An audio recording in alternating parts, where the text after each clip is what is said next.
In this video, you'll learn how to build a digital product store using Lovable. By the end of this tutorial, you will have a functional online store set up for your digital products. To begin, navigate to the Lovable website. This is where you will create your digital product store. Ensure that your internet connection is stable to avoid any interruptions during the setup process. Once the page loads, look for a prompt that says, "Got an idea?"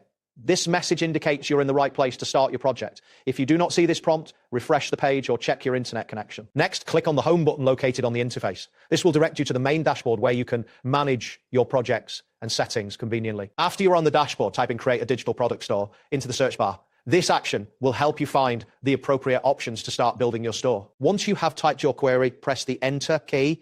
This will initiate a search for relevant templates and tools to assist you in setting up your digital product store. Look for a message that says "Exploring digital product store possibilities." This message confirms that the system is generating options for your new store. Please wait a moment for this process to complete. Following this, you will see a message indicating "Evaluating digital product store options." This indicates that the platform is assessing the various templates and features available to you for your store. Next, review the options presented under the Reviewing Digital Product Store and Components message.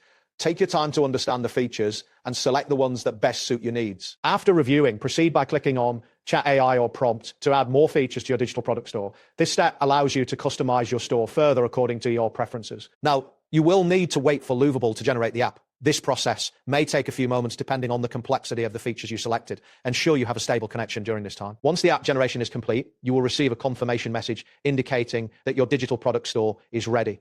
At this point, you can begin adding products and customizing your store further. That wraps up today's guide. Thanks for watching and catch you in the next tutorial.